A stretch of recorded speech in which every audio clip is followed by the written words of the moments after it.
एक पुन्नी एक पापी आया, एक है सोम दलेल रे। गरीब दास हरि नाम बिना, ये सब ही जम की जेल रे। अपने आत्मा परमात्मा का विधान है कि जैसे कर्म करेगा वैसा ही फल पाएगा। और ये विधान है उस प्राणी के लिए जो सत भक्ति नहीं करता। कबीर परमेश्वर की यानी परम अक्षर ब्रह्म की भक्ति नहीं करता, परम पूज्य कबीर भगवान की पूजा नहीं करता, परम संत से लेकर इन नकली कबीर पंथियों से लेकर नाम भक्ति करना भी व्यर्थ है, क्योंकि इनके पास वो सतनाम और आदि नाम नहीं है, इनके पास कंप्लीट कोर्स नहीं है, सत भक्ति मार्ग नहीं है। इसलिए परमेश्वर ने कहा था धर्मदास तो ये लाख दुहाई, ये मूल ज्ञान अभी कई बार न जाई। मूल ज्ञान बाहर जो पढ़ी बिचली पीढ़ी हंसनी तरही, इस मूल ज्ञान को जो ये दास अब आपको बता रहा है, इस मूल ज्ञान को तब तक छुपाई जब लग ये द्वादश पंथ ना मिट जाए। अपने आत्माओं जितने भी ये पंथ काल के द्वारा चलाए गए हैं, इस दास के अतिरिक्त ये सभी काल प्रेरित हैं।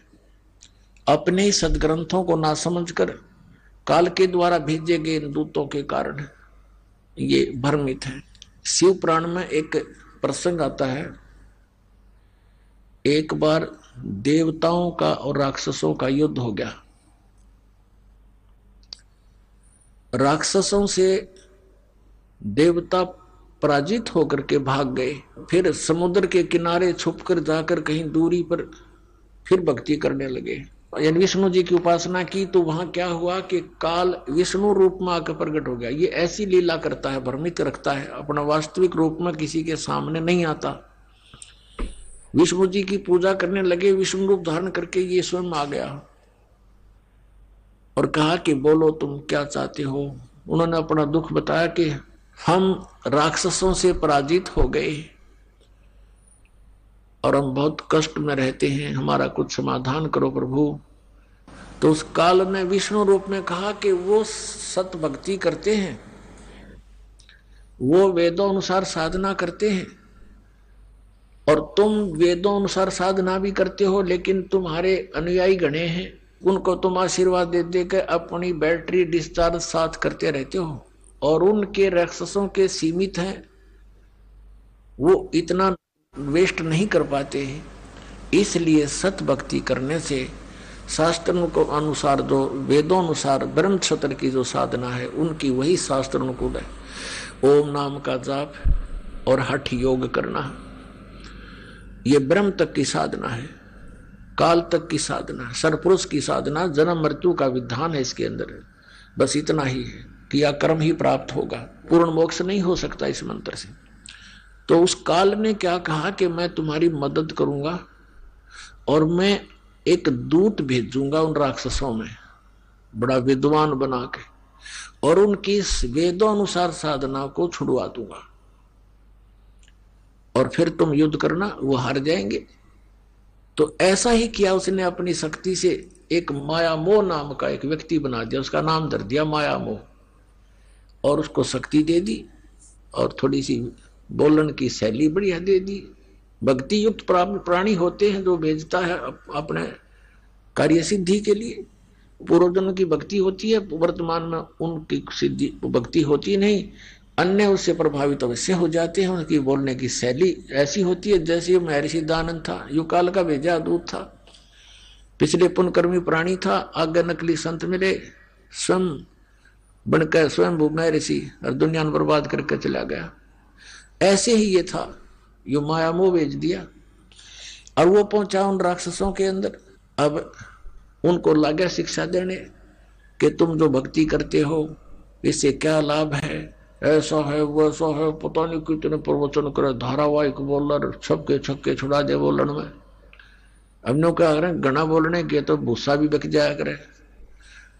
तो कहने का भाव यह है कि उन सभी ने उस चतुर व्यक्ति, उस काल के दूत की बातों को मान लिया, अपने वेदों अनुसार सत साधना जो करते थे उसको त्याग दिया, और फिर वो डले ढूंढ लग गए जो वो मूर्ख बना गया वो नकली।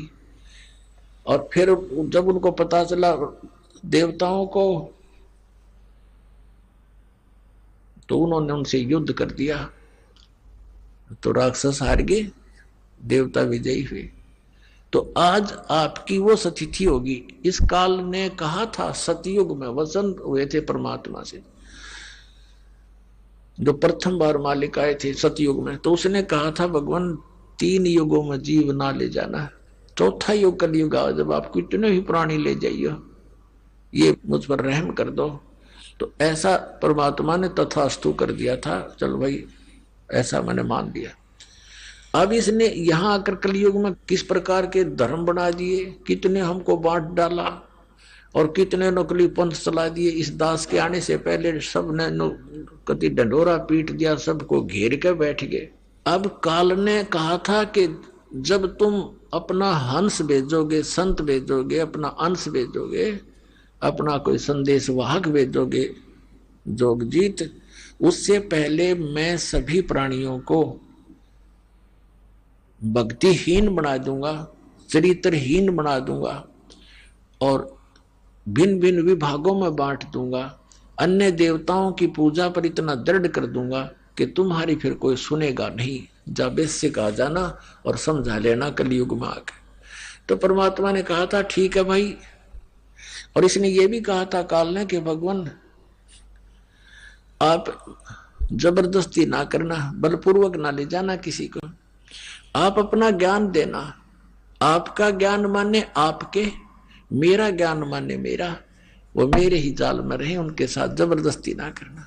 परमात्मा ने कहा भाई ठीक है, बगैर ज्ञान के तो ये वहां से आ ही गए थे, फिर बगैर ज्ञान के तो फिर यही धक्के खाएंगे, ये मेरे साथ चल ही नहीं सकते। तो अब ये परमात्मा ज्ञान दे करके आपको ले जाएगा। अब जैसे इस ज्ञान के आधार से हम सतलोक जाएंगे, ये ज्ञान आपको दिया जा रहा है। तो इस ज्ञान की प्राप्ति के लिए आपको परमात्मा ने शिक्षित बनाना पड़ा। अब जो प्रसंग चल रहा है कि अब हम इतने बिगड़ गए और काल यही चाहता है कि तुम्हारा जब हंस आवेगा ये किसी की सुने नहीं। नकली संतों से, पंथों से ये थक चुके होंगे और दूध का जला फिर छाछ को भी फूक मारकर, लस्सी भी फूक मारता है। तो काल ने सोचा था फिर कोई नहीं सुनेगा उनके हंस की, परमात्मा के संदेश वाहक की, सतमार्ग दर्शन करने वाले की। काल ने सोचा था कोई नहीं सुनेगा। उसने कहा था कि बेशक जाओ जोग जीत संसारा, जीव ना माने कहा तुम्हारा, जीव तुम्हारा कहा ना माने और हमारी ओढ़ हो बाज बखाने। काल ने कहा था कि तुम्हारा कोई भी बात नहीं मानेगा और हमारी ओर हो करके, यानी हम काल के ज्ञान पर तुम्हारे साथ वाद विवाद करेंगे, तुम्हारी कोई नहीं सुनेगा। तब परमात्मा ने कहा था कि धर्मदास जी से बता रहे थे कि कहा था प्रभु फिर कैसे बात बनेगी दाता। अब तो आज कलयुग में तो सचमुच इसने हमारे कितने तो धर्म बना दिए और कितने हमारे को अज्ञान से भर दिया, तीर्थ व्रत और इन मस्जिद मंदिरों के पूजनों तक सीमित कर दिया। अब कैसे मानेंगे भगवान आपकी बात को। तो परमात्मा ने कहा था धर्मदास एक समय आएगा कलयुग में और उस समय अपना दास भेजेंगे हम और फिर देखना मैं कैसे लीला करता हूं। उस समय तक ये सभी नकली दूत अपने ज्ञान बताकर थक चुके होंगे, इनके अनुयायी भी उस अज्ञान को सुन सुन उनके कान पक चुके होंगे और फिर हम अपने दास को भेजेंगे, वो उनके अज्ञान का मोतियाबिंद का ऑपरेशन करेगा।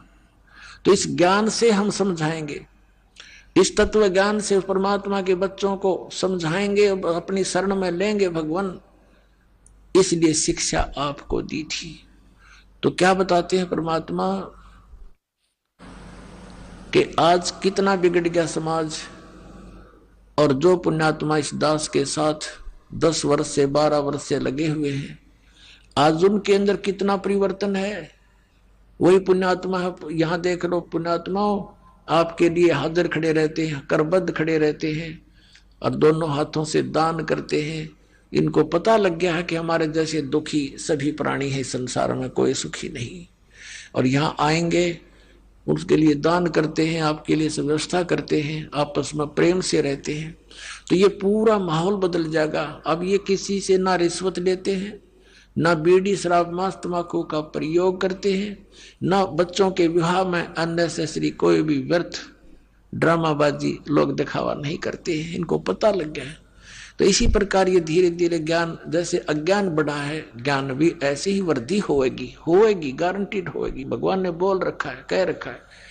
तो परमात्मा ने कहा था कि जब कलयुग बीतेगा 5500 पाचा, कि क्या कहा था परमात्मा ने कि कलयुग के अंदर एक ऐसा समय आएगा जब हम अपना दास भेजेंगे या स्वयं जाएंगे। धर्मदास कह रहा था कि भगवान अब आप स्वयं आए हुए हो और अब भी ये कोई नहीं मान रहा दाता, फिर तो और घोर कलयुग हो जाएगा। अब तो बहुत अच्छी आत्माएं हैं, भगवान से डरने वाले भी हैं। आप बता रहे उस समय तो बहुत नास्तिक होने के कगार पर होंगे, आप कैसे समझा पाओगे मालिक।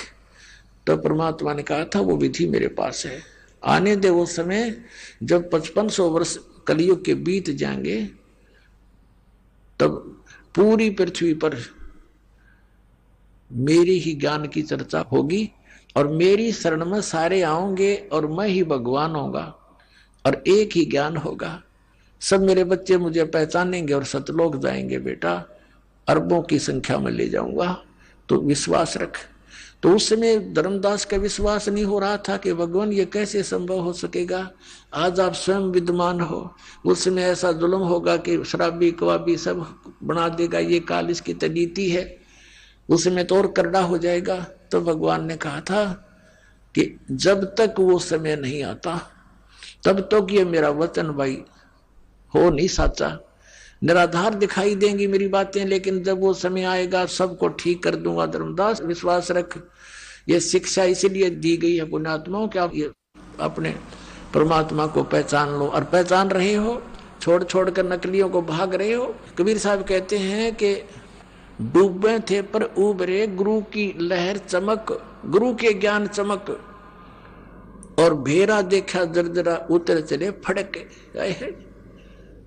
जैसे पहले बेड़ा हुआ करता, बेड़ा क्या होता, नौका तो बाद में चली है, पहले ऐसा दिमाग था लोगों में, क्यों काल ने बुद्धि तो छोड़े नहीं रखी। दरिया पार करने के लिए एक बेड़ा बना करते, लंबा चौड़ा, सूखे लकड़ों का या फूस फास सा रख कर ऊंचा सा, जो पानी तक ना पहुंचे, नीचे वैसे बांस बूंस से लगा कर, और उसको वो आधा पानी में डूबा रहता, आधा थोड़ा बहुत ऊपर सूखा।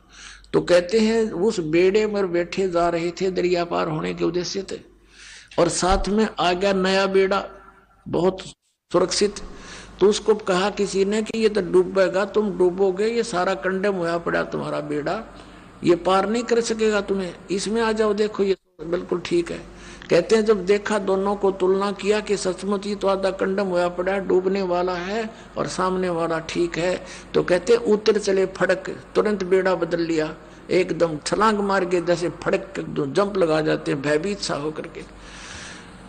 तो परमात्मा ने कहा था कि उस समय इस ज्ञान से और उस अज्ञान की तुलना करके मेरे बच्चे मेरे वाले ज्ञान को ऐसे ग्रहण करेंगे जैसे उतर चले फड़के, न दौड़ के भागे होंगे, कोई ना मरे नकलियों के पास। तो उस समय की इंतजार है धर्मदास मुझे, पूरे विश्व में मेरा ही ज्ञान होगा, मेरा ही गुणगान होगा, और पूरी पृथ्वी पर एक बार फिर से सतयुग जैसा माहौल होगा। अब सतयुग में क्या होता था, सब संतुष्ट होते थे, ना कोई बड़ी बड़ी कोठियां बनाते थे, झोपड़ियां डालकर टाइम पास करते थे, सुंदर फल आहार, अच्छा आहार करते थे, अच्छा विचार रखते थे, सभी भक्ति किया करते थे। जब तक हम भक्ति पर दृढ़ होकर नहीं लगेंगे, हमारे विकार समाप्त नहीं होते। कोई न कोई बकवाद मन में लगी रहती है, कभी कोठी बनाने की, कभी कुछ और लड़की ब्यान की, लड़का ब्यान का, यानी विवाह तो करना ही है, लेकिन जो हमने रीतियां बना रखी है, वो लड़का जवान होता जाता है, लड़की जवान होती जाती है, पिता और माता के छाती पर बोझ बनता चला जाता है, क्योंकि हमने ये दहेज ले और दे के हमने अपने ऊपर वजन धर लिया। अब ये वजन समाप्त करेंगे। बच्चों का विवाह ऐसे प्यार से करेंगे जैसे सिंपल वे से कति, क्योंकि संस्कार भगवान ने जोड़ रखे हैं। जिस लड़के लड़की का जहां संयोग है वहीं होगा, चाहे सर पटक लो कोई, उसमें कोई परिवर्तन नहीं हो सकता। फिर जब भगवान ने ब्याह कर ही रखा है तो हम तो निमित्त बने थोड़ा सा कि हम अपनी पुत्री का विवाह आपके पुत्र से करना चाहते हैं। खाना खिलाओ थोड़ा सिंपल सा और बच्ची को पढ़ाई कर दो, ड्रामाबाजी फलान दकड़। और जब भगवान ने उसकी किस्मत में लिख दिया और फिर इधर से नाम प्राप्त हो गया तो भगवान नई किस्मत लिखेगा अपनी बेटी की। एक दहेज से कितने दिन सुखी हो सकता है और कितने दिन अपने पुत्री को आप सुखी कर सकते हो? वो लेने वाला कितने दिन उससे अपना निर्वाह कर सकता है? फिर भी अपने हाथों से निर्वाह करेगा और भगवान पर विश्वास करेगा तो जीवन सफर उसका अच्छी तरह पूरा होगा। तो हम पहले से ही मालिक से डर कर चलेंगे। अगर हम किसी का धन लेते हैं तो हमारे ऊपर कर्जा बन गया, दान लेते हैं, दहेज लेते हैं और फिर यही लेन देन के चक्कर में फिर हम उनके पशु बनकर आएंगे। आज हम दामाद बनकर ले रहे हैं, अगले जन्म में पशु बैल बनकर देंगे, गधे बनकर देंगे उनके। बता क्यों शर्म दर्द करे? तो बिना ज्ञान के कहते जैसे कर का जहर का रंग होरी हो, कहो कौन तिस खावे राम रंग होरी हो। जब आपको ज्ञान होगा कि तो विष है, इस विष को कैसे खाएं? अब विष पड़ा हो कहीं पर, एक कण भी पड़ा हो और आपको पता है ये विष है, आप लगा के दिखाना, जीभ के फेंक देगे नू और हाथ भी धो खाओगे और इसी जगह डालोगे कहीं और का हाथ ना लग जाए और भी ना मर जा। तो ये विष खा रहे हैं हम और यही भटक रहे हैं, मर रहे हैं, गधे कुत्ते बनकर सड़ रहे हैं, एक दूसरे के फिर लठ खा रहे हैं। कोई गधा बनकर खा रहा है, कोई बैल बनकर खा रहा है, कोई खच्चर बनकर लठ खा रहा है। तो ये ऐसा जुल्म, हमें ज्ञान नहीं मिला, हमें भगवान नहीं मिला, इस कारण से हम यहाँ इस काल के डकली चोचलों में उलझ के अपना जीवन नष्ट कर जाते थे। तो प्रसंग चल रहा था कि मेले ठेले जाइयो, मेले बड़ा मिलाप, पत्थर पानी पूजते ये साधु संत मिल जाते। अपने आत्मा पहले तो परमात्मा आए थे 600 वर्ष पहले, 600 वर्ष पहले, और 120 वर्ष रहे। एक ही दिन में हजारों स्थानों पर प्रकट होकर के अपना प्रचार किया करते थे। एक सिद्धि बहुचोल्य धार है, एक सिद्धि है बहुत रूप बना लेती है। पुण्यात्मा परमात्मा से प्राप्त शक्ति से भी कुछ सिद्धियां किसी व्यक्ति में आ जाती हैं। जैसे हम सुना करते थे कि एक महात्मा ने वहां कहीं आश्रम बना रखा था, झोपड़ी में रहता था। क्या बताते थे कि उस महात्मा को कुछ देखा कि एक दिन वो उस घर में वहां भी थे, उस गांव में भी इस टाइम थे जहां जाना असंभव था। दूसरा तीसरा बताता था कि मैंने वहां भी देखे थे ये महात्मा, उस दिन इस समय वहां पर थे हमारे यहाँ, जो वो इकट्ठे होते थे। तो कहने का भाव ये है कि परमात्मा से प्राप्त हल्दी की गांठ से भी कोई पंसारी बन जाता है और परमात्मा में तो असंख्य सिद्धियां हैं ऐसी ऐसी। तो उस परमात्मा ने ऐसे किया और अब ये टेलीविजन दे दिया। अब इसके कारण से अपने बच्चों को समझा रहे हैं। अब दूसरा क्या बताया कि मेले ठेले जाइयो, मेले बड़ा मिलाप और पत्थर पानी पूजता कोई साधु संत मिल जाते। अब कहते हैं जैसे इन धार्मिक मेलों पर श्रद्धालु ही जाया करते हैं मोक्ष प्राप्ति या कोई धन लाभ के लिए, कोई संकट निवारण के लिए, दुखी भी जाते हैं। तो साधु संत मिलते रहे, हमें वो तत्व ज्ञान ना था जिस कारण से उन महापुरुषों से भी हम दूर हो गए। अज्ञानता के कारण, अनजानपने में काल के दूतों ने हमें भ्रमित कर दिया। अब परमात्मा ने ऐसी कृपा बख्शी है कि आपको शिक्षा दी, अक्षर ज्ञान करा दिया और अब एक ऐसी जड़ी बनवा दी इस दास के द्वारा, इस सारे आध्यात्मिक ज्ञान को सुलझा के एक कैप्सूल बना दिया, ज्ञान गंगा। एक कैप्सूल बना दिया। दास ने सत्संग किया तो भक्तों ने उसको संग्रह करके एक पुस्तक बना दी, ज्ञान गंगा। और उस पुस्तक को लेकर के ये भक्त वहां पर जाते हैं जहां धार्मिक मेले भरते हैं। जैसे एक बार हरिद्वार में मेला भरा, कुंभ का मेला, और वो 1 महीने चला। हमारे भक्त वहां गए पुस्तक लेकर के, तो श्रद्धालुओं ने पुस्तक ली। कुछ जो जिनकी रोजी रोटी चल रही थी उन्हीं स्थानों से, उन्होंने विरोध किया, भक्तों के साथ भी दुर्व्यवहार किया। ये गए थे परमार्थ के लिए, और जिन पुण्यात्माओं को पुस्तक हाथ लगी, वो कौन था? वो पुस्तक नहीं, वो कबीर परमात्मा की उपस्थिति समझो, वो संत समझो। तो अब तरीका संत का ये बनाया मालिक ने कि सब शिक्षित है, ये तत्व ज्ञान रूपी पुस्तक उनको दे दी, और उस पुस्तक को पढ़कर अब वो पुण्यात्मा यहाँ रहे हैं। कोई मथुरा में गया था फेरी लाने, वहां भगत पहुंच के परमात्मा के बच्चे अपने भाई बहनों को जगाने के लिए उनको पुस्तकें दी। वहां भी वहां के जो ठेकेदार बन रहे हैं, उनकी दुकान चल रही है, वहां भटकने वालों से पैसे ले लेकर अपना निर्वाह कर रहे हैं, दुनिया को भ्रमित कर रहे हैं। आप भी नरक में जा रहे।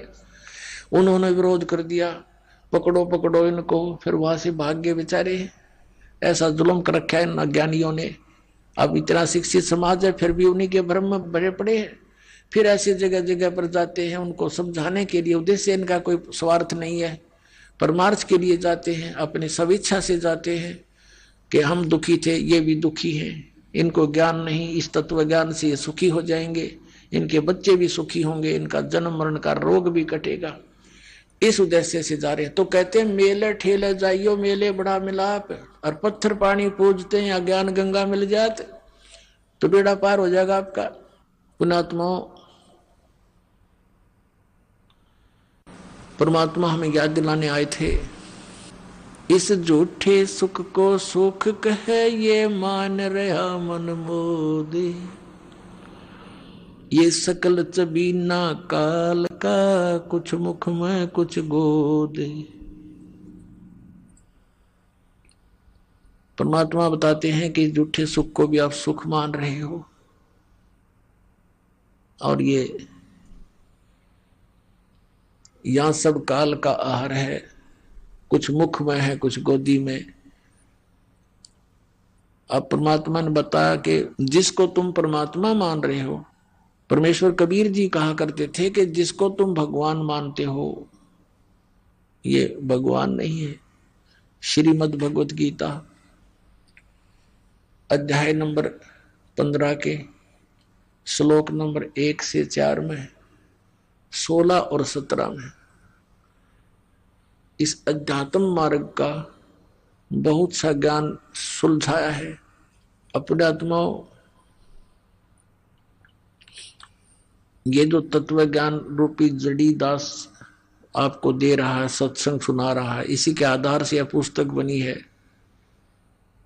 पहले भक्ति सौदागर को संदेश बनाया था 2 भागों में, फिर उसी को एज इट इज है वो नाम बदलना पड़ा, क्योंकि भक्ति सौदागर पुस्तक को सुनकर ये नकली डेरे वाले बिदकन लग गए कि यह पुस्तक नहीं लेनी है, ये पुस्तक नहीं लेनी है। तो बच्चा नाम बदल लिया कि अपनी जड़ी ये पहुंच जा भक्ता के तक।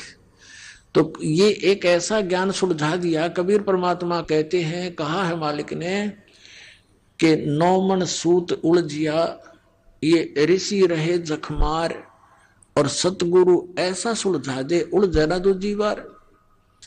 अब ये ज्ञान ऐसा सुलझा दिया, इस कलयुग में नहीं उलझेगा।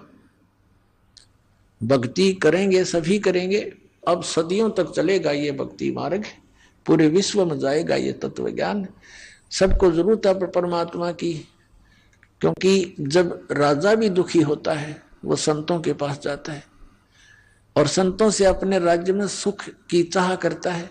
वो संत क्या है, वो भी भगवान की भक्ति करके कुछ बैटरी चार्ज कर रहा है। हम सीधे उसी परमात्मा से, उसी भगवान के उस पंप के पास खड़े हैं जो हमारे अंदर सब हवा भर रहा है। तो इस प्रकार हम सीधे उस भगवान की शरण में आगे हैं, जिससे राजा भी अपने सुख की कामना करता है। तो आज हम उससे लाभ प्राप्त करेंगे और मोक्ष भी प्राप्त करेंगे। आगे चल करके बहुत समय बाद, ये हजारों वर्षों तक रहेगी ये सत भक्ति का ज्ञान भी चलेगा। और सभी भगवान को चाहने वाले व्यक्तियां भक्ति करा करेंगे।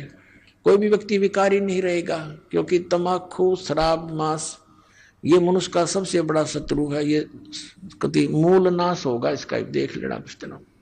और जो ये बकवाद हमने कोठी बनाई, बंगले बनाने में सारा जीवन बर्बाद कर दिया रिश्वत ले लेकर, अपने आत्माओं जब जजों तक के ऊपर उंगली उठ रही है कि ये रिश्वत लेकर के अन्याय करते हैं, तो अंतालिया कति मानवता का नाश हो चुका है। राजनेताओं का देख लो, मंत्री और मुख्यमंत्री इन बड़े बड़े सेंटर के मंत्रियों के ऊपर वो जेलों में पड़े हैं। झूठे सच्चे तो समय आने पर पता लगेगा। तो यदि ये सच है तो क्या जीवन है जीव का? कहाँ जाए गरीब जनता जब हमारे रक्षक ही भक्षक बन बैठे हैं? तो ये अज्ञानता के कारण है। ये नहीं है कि और बाकी सारे ठीक से, जिसका वहां बैठ कर दाव लगेगा कोई नहीं बख्शे। कोई का मतलब है कि अधिकतर हो चुके हैं, बहुतायत हो चुकी है ऐसे हमारे, लेकिन मिथ्या नहीं होते। ऐसी बात नहीं होती कि सभी बुरे नहीं होते, अच्छी आत्माएं हैं, उनकी कोई बसाती नहीं। गांव गांव में अच्छी आत्माएं हैं, जो वहां पर भी पंचायतों में विशेष न्याय प्राप्त नहीं हो रहा, अच्छी आत्मा वहां भी रोती है कि अब क्या करें, सब जगह बात बिगड़ चुकी है। तो अब ऐसी स्थिति आवेगी कि प्रभुता की भूख खत्म होगी। समय लगेगा, थोड़ा सा होगा इस ज्ञान से ही, और बहुत ज्यादा समय भी नहीं लगेगा, बहुत शीघ्र होगा, क्योंकि ये प्रचार बहुत अच्छी तरह हो रहा है। अपने आत्मा इस अच्छे मार्ग में है। एक ये दास है जो सत्य बता रहा है। इस दास को छोड़कर जितने भी संत हैं या पंथ हैं, वो अध्यात्म मार्ग से परिचित नहीं, उनके पास ये सत्य साधना नहीं, तत्व ज्ञान नहीं। अब जैसे पुण्यात्मा कितना ही अच्छा हॉस्पिटल हो और कितना ही नेक डॉक्टर बैठा हो बोलन में चालन में, लेकिन उसके पास ट्रीटमेंट उस रोग का है नहीं, तो खाक है वो हॉस्पिटल, और खा क्या है वो डॉक्टर। फिर कितना अच्छा हो, कितना अच्छा बोलता हो, उसने क्या करेंगे हम? तो कहने का भाव ये है कि ये जो जड़ी है जन्म और मरण के रोग का नाश करने की, ये सतनाम है। सतनाम 2 अक्षर का है, जिसमें एक ओम है और एक तत्सांकेतिक है, और फिर एक आदि नाम जिसको सार नाम कहते हैं। और प्रथम ये मंत्र जो 7 नाम आपको दिए जाते हैं, जिनमें बीच में 5 नाम है, और ये कंप्लीट कोर्स अब स्टार्ट करना था। परमात्मा ने कहा था कबीर साहब ने धर्मदास जी से कि धर्मदास तो लाख दुहाई, और ये सार शब्द की दबार न जाई। ये सार शब्द बार जो पढ़ी बिचली पीढ़ी हंस नीतर ही। फिर क्या बताया दूसरे अध्याय में कि धर्मदास मोरी लाख दुहाई, ये मूल ज्ञान की दबार न जाई। मूल ज्ञान बार जो पढ़ी, ये बिचली पीढ़ी हंस नीतर ही।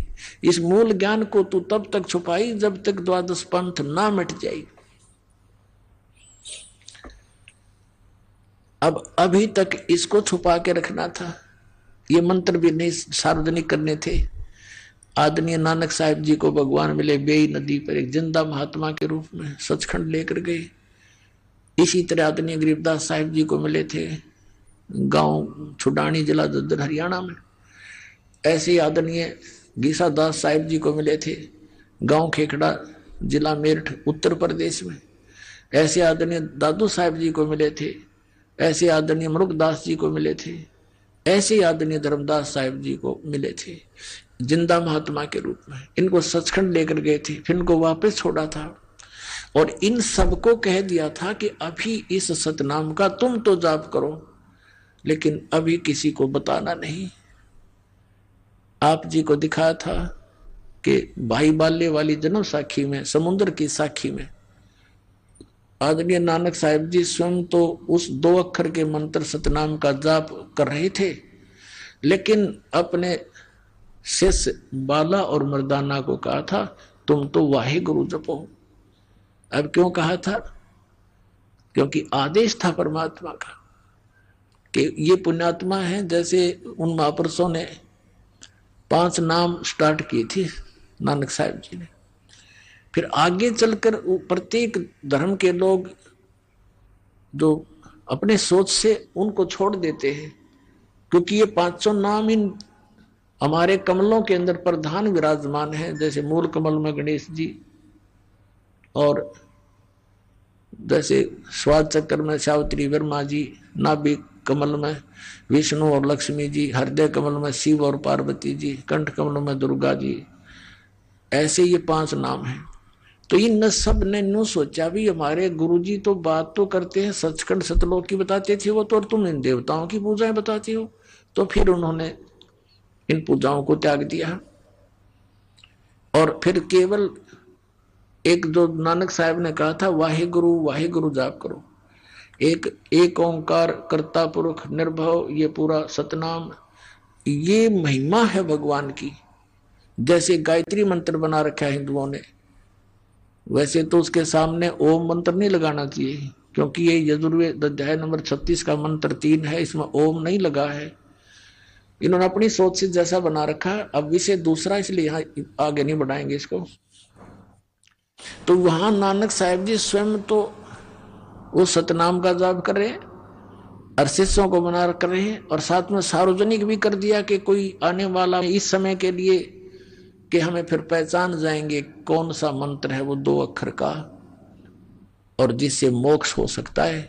और उस समय क्यों किस कारण से ये नहीं दिया गया सिख समाज में, और अब ये दास बताएगा वो सब कारण, सब रीजन।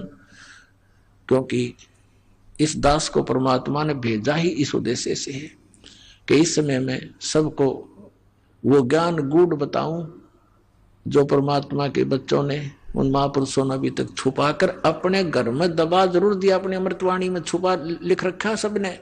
जैसे आदरणीय नानक साहिब जी ने प्राण संग्रही बनाई थी एक पुस्तक, और उसको सिंगल द्वीप के राजा शिवनाभ से कह दिया था कि ये मेरा शरीर समझ लेना, मैं आपका गुरु हूँ। गुरु को कितना आदरणीय रखा जाता है, तो ये मेरा शरीर समझ लेना जो मैं प्राण संग्रही यानी एक ग्रंथ लिखकर आपको दे रहा हूँ, जिसके अंदर सारा भेद था। ये 2 मंत्र का अक्षर का मंत्र भी उसमें क्लियर लिखा था, उसकी वे ऑफ वर्शिप भी लिखी थी। तो 5वें गुरु अर्जुन देव जी को जब लगे ग्रंथ साहब की ये सब वाणियों को इकट्ठा करके जल्द बनाने में, ये ग्रंथ साहब बनाने लगे, तो वो भी देखा उन्होंने मंगा करके शिवनाभ राजा से, लेकिन उसके अंदर वो मंत्र जाप था 2 अक्षर का,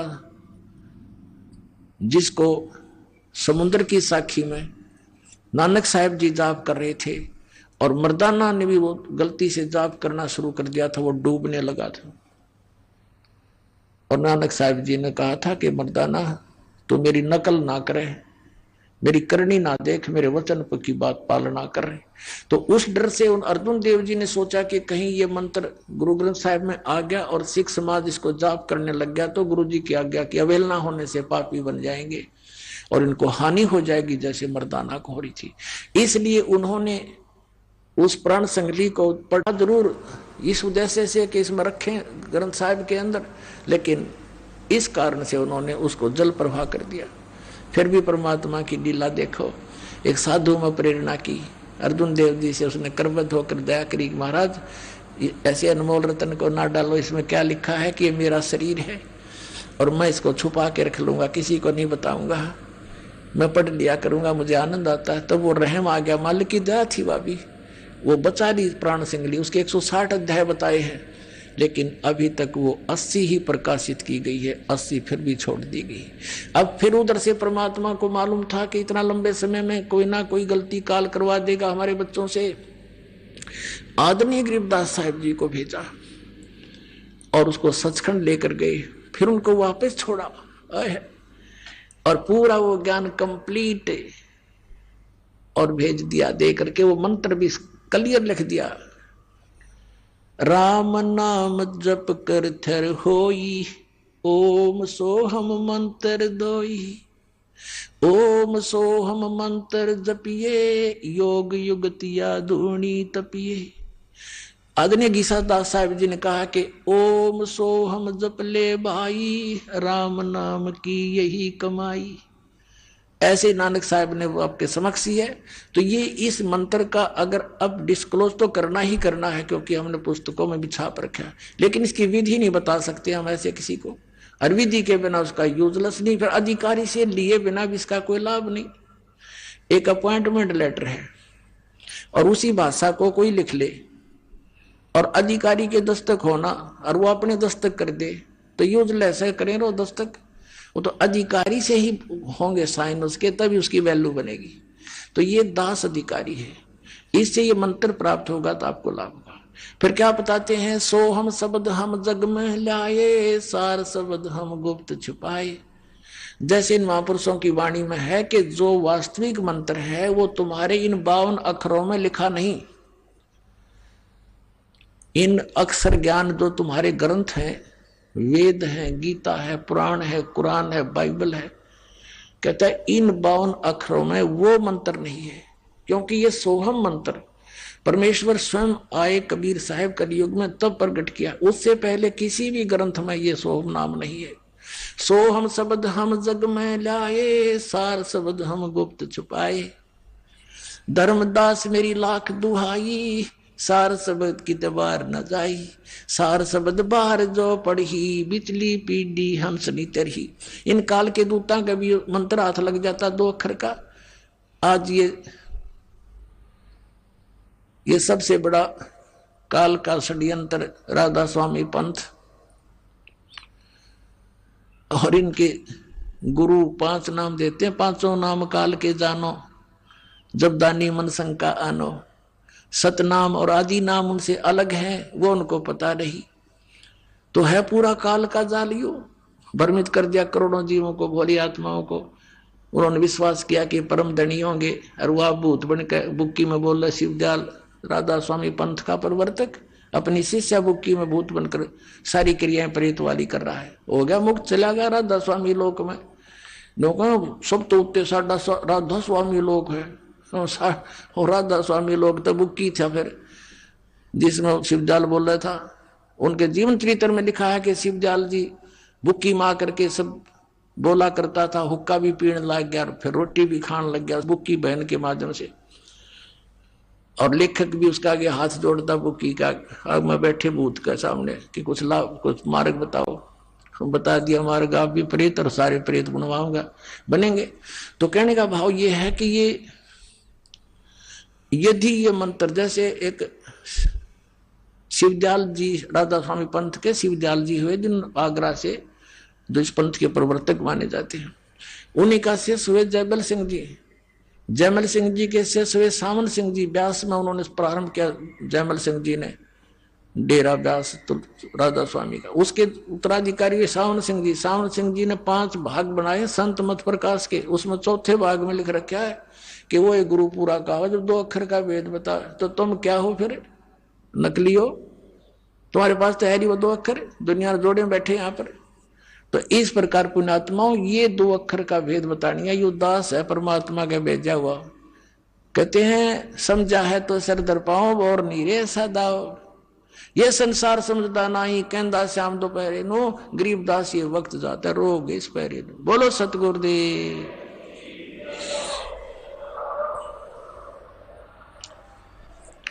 परम पिता परमात्मा पूर्ण ब्रह्म, सारी सृष्टि के रचनहार, कुल मालिक कबीर परमेश्वर जी की असीम कृपा से है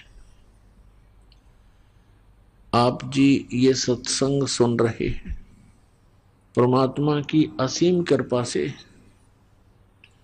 ऐसा संयोग, ऐसा योग जुड़ा करता है, ऐसा शुभ अवसर प्राप्त होता है।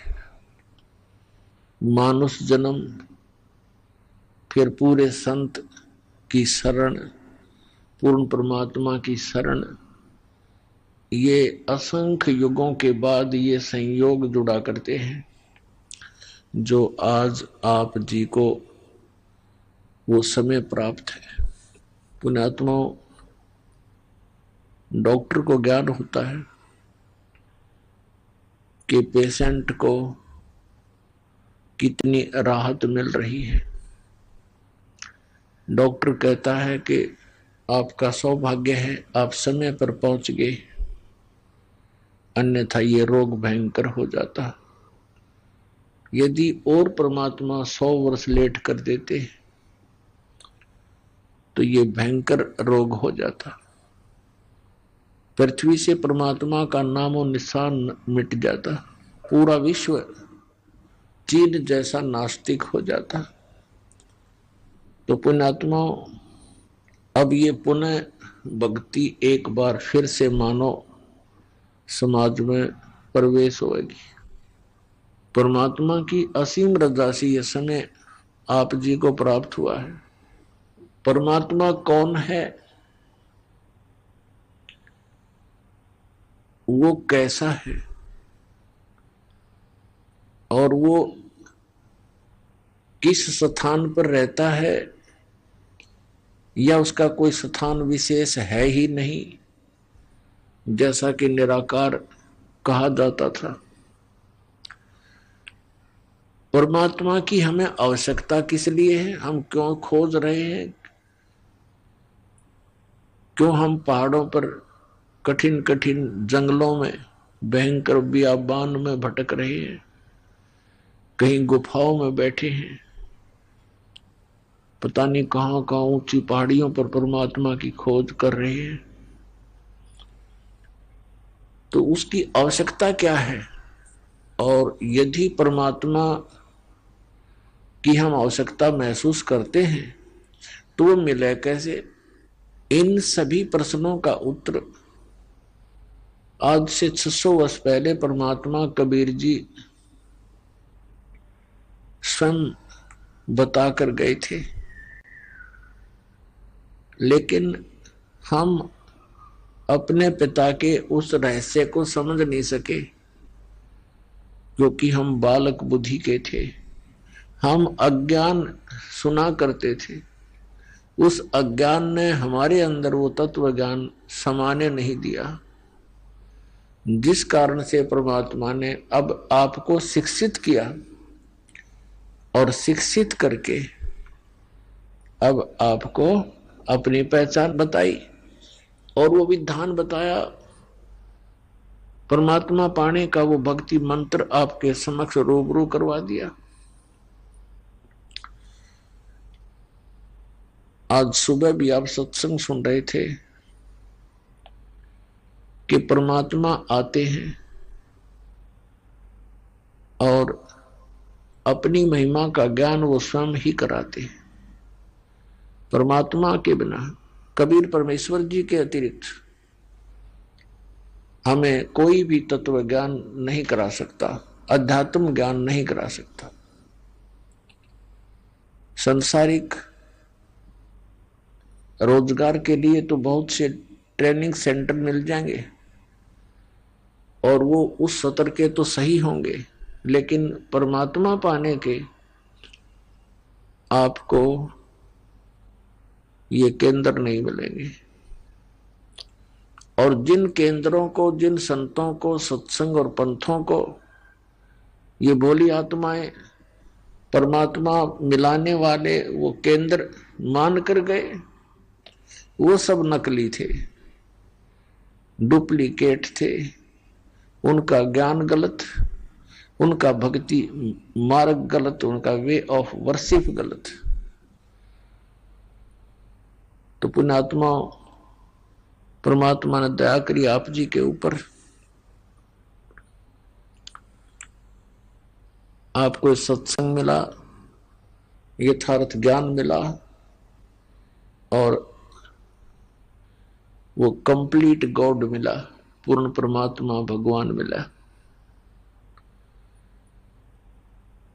परमात्मा के पाने के जो साधन हैं, साधना जिसे कहते हैं, बहुत ही आसान है, सबसे आसान है। और इसको ये मन करने नहीं देता, आनाकानी करता है। बाकी कितनी बकवाद करवा ले इससे, इसको कोई प्रॉब्लम नहीं। जैसे श्रद्धालु जाते हैं इष्ट धाम पर, कई तो पेट पलड़ियां जाते हैं,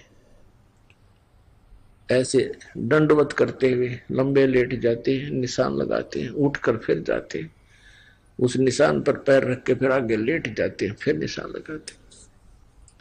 तपस्या करते हैं खड़े हो होकर, और कई सैकड़ों वर्षों तक, कई वर्षों तक खड़े रहते हैं।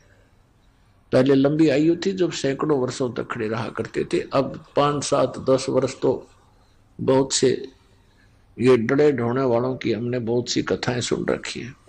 फिर उसमें मन को कोई ऑब्जेक्शन नहीं, नो प्रॉब्लम।